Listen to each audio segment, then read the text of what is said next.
Friday night, straight from work, and we're on our way to go and see exactly what's going on with E36. Wow, how have you done that? We did think it was a Propshaft at first, didn't we? Like, we thought, yeah, Propshaft's gone. Yeah, well, we was hoping it was going to be the prop because that's easiest. We're going to get on the part hunt as soon as possible. At least get it fixed because I'm not going to sell it half working.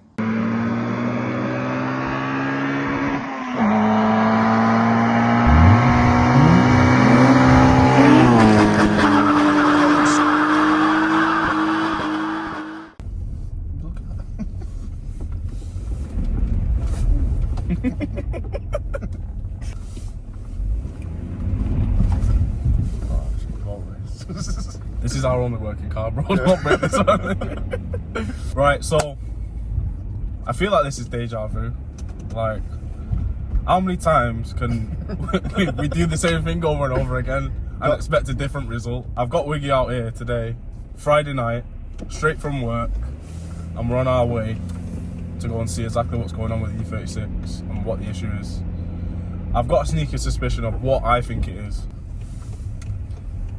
But with that car, it could be anything, let's be honest. Yeah, if you're watching this video, and you don't know what we're going on about, go back and watch the video from 2 weeks ago, the second episode of Drifting to Dreamland, and you'll know what we're talking about. And if you're wondering why I'm saying deja vu, go back to the beginning, the beginning of the channel, and you'll see a very similar video, because, yeah, this E36 is the bane of my life right now. Yeah, we're laughing, but it's a bit of an ultimatum, isn't it? Yeah. So,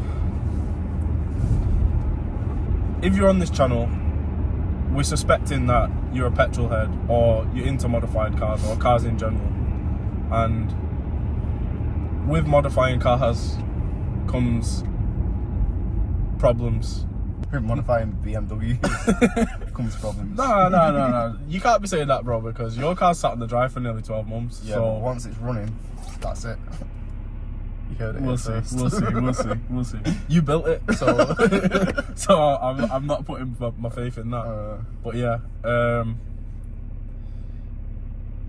problems. Modifying cars is just problems, and you know, people say enjoy the process. I'm not enjoying the process. I'll be honest with you. I'm not enjoying the process. Whoever came up with that quote, yeah, fire for that.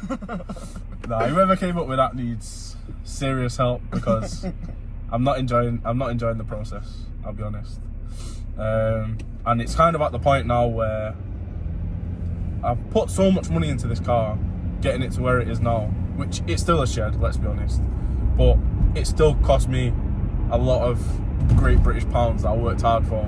I'm not rich, I work a normal job, and yeah, it's painful to be putting this amount of money into a car that always seems to end up at MPE, but we're going to get it up on the ramp. We're going to go over exactly what's gone wrong.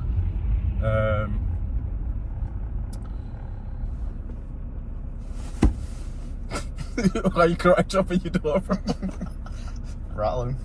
Oh shit, man. But yeah, we keep buying sheds, so it's on us really. We can't really well, I can blame rear wheel drive diaries, to be honest. Yeah, he can catch some blame, but we'll get him on the channel and hopefully he can redeem himself because he can give us some good content and he can also teach me how to drift because he's already given us plenty of good content with that E36 because things haven't been going well. Every time we're out in this car driving spiritedly, something seems to break. The common denominator is me. Right, so all that being said, we're at a little bit of what would you call this, bro? A crossroad. That's perfect. With a guy with a gun on the other side. Yeah, so we're at a bit of a crossroad. You go left or right, or you come this way and you get a shot. None of us carry guns. We're not in America. We don't carry guns. What do you think it is? We will make it happen. I got no brakes. Yeah, we will make it happen. By hook or by crook. Or do we just scrap the old E36 idea, get something a little bit more reliable? Don't say a Honda. Don't say a Honda. Maybe something a little bit newer. then people stop saying all we drive is sheds. Mm. It's a difficult one, to be honest, because sheds is who we are, isn't it? Yeah. So I suppose I've been on both ends of the scale. I've told you to sell a car how many times, and I've told you to keep the car how many times. But like we say, it is a cross. It's now there needs to be a decisive decision. Yeah, decision. Yeah, like, because the thing is, even if we go here now and this is a £50 fix, which I don't think it's going to be, because it's a BMW at the end of the day. But if it is such a small fix, I'm still going to have this same thought in my head of, I need to baby the car because it might break. There's nothing worse than having a car that you want to drive and feeling like you're going to damage it every time you drive it. Yeah. That's the worst feeling. Yeah. I mean, it puts you off the driving the car, doesn't it? Yeah. So I'd say that's the crossroad. It's not necessarily this issue. We could get here now, the car could be fully fried, which is a huge possibility because it didn't sound good when it broke. But if it's not, it still might be time to let it go. But yeah, we're here now. Let's assess the damage. Shout out MPE, yeah. MPE has sorted me out every time with this car. Yeah. And he's gone above and beyond, so shout out Matt at MPE. Deserves big props. Right, so we're here now at MPE. Car's on the ramp. We're gonna send it up and inspect the damage. Ignore any leaking fluids because we're not here for that today. Oh shit. First thing we need to know, Propshaft definitely shouldn't look like this. Yeah, close to that. Let's get the light on that. How long have you been a mechanic, Matt? Longer than I care to admit on camera. Hey, have you not seen anything like that? I saw this once with a vehicle producing about 700 horsepower.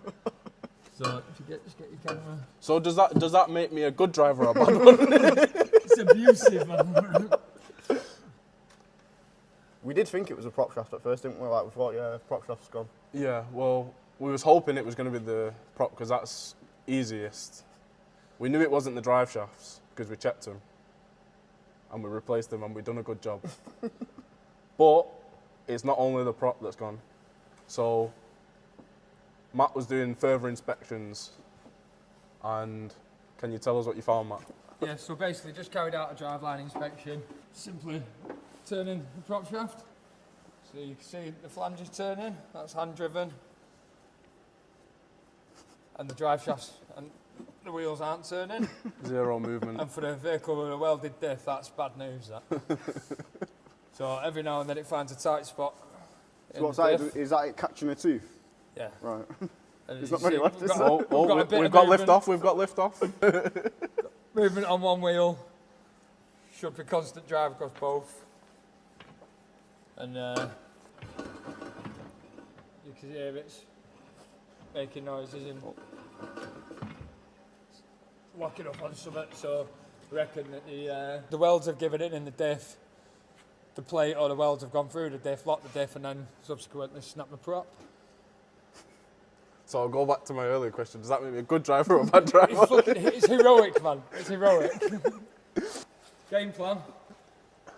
Source of diff, source of prop. We'll Sauce on his driver.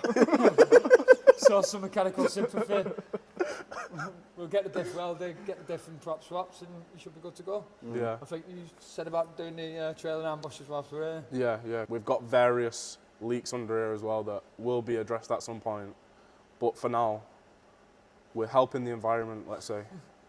Matt, do you think the subframe bushes could have anything to do with anything breaking, with the movement in the... No. Really? Seeing as though we've done 3 drive shafts. I'm just thinking every time you... A diff and a prop. So drive shafts are consumables for a welded diff. Yeah. Yeah. You'd have to have some serious misalignment to cause. It does when you accelerate or when you kick the clutch, it sounds like the fucking subframe's banging off the bottom of the car, doesn't it? Sometimes, yeah. So what you get from when I've driven it, you get a lot of axle tramp. Probably a setup on the shocks. Right. Too stiff, too soft. Right. A decent setup or a little bit of tinkering will show that.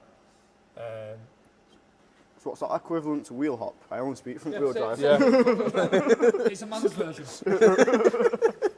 So, have a look there where I'm writing. Oh, it's not that much movement, is there? It's not not got that space much. to move that much, has it? Oh, No. we lost a little bit of Let's something wait more there. speed, boys. Better watch my eyes here. Yeah. So there's a bit. But It's there's got not- to have play on it. Yeah, like. you It's can got eliminate that movement. with a polybush kit.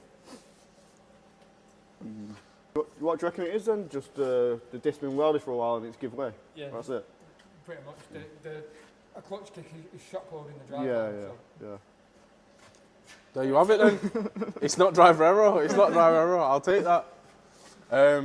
We was hoping that it was going to be, I suppose that is decent news, isn't it?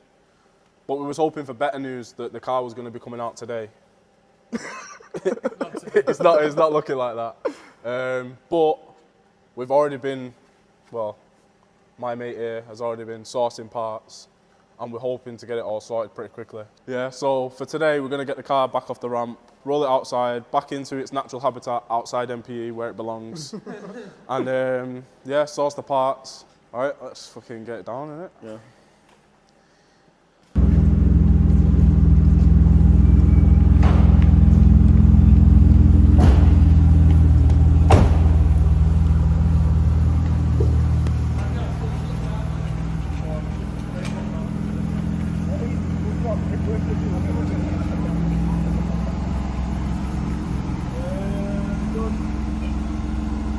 So, unfortunately, due to the E36 up to its usual tricks, we're going to have to cut the video short here. It's late Friday night. Video's going to go live Sunday. I'm going to get on the part hunt tomorrow. It's obviously a little bit more work than we originally anticipated. We did think it was just going to be the prop. Now we've got a source of diff. When I said about this car and the ultimatum and the crossroads on keeping it and getting rid of it, this is why. It's an old car, it's heavily modified, but sourcing parts sometimes if you're going for OEM isn't necessarily the easiest. But we're going to get on the part hunt as soon as possible, at least get it fixed, because I'm not going to sell it half working. That doesn't make sense, does it, bro? So I'm going to at least fix the car. But what do you think? Do you think keep the E36, or do you think Get a Honda. or do you think it's time to change to something more reliable, not a Honda? But yeah, follow the journey. Make sure you subscribe to the channel. Turn on post notifications to catch the next video on the E36, and hopefully by then we've made a decision on whether it's staying or going. If it goes, what should we get? Let me know.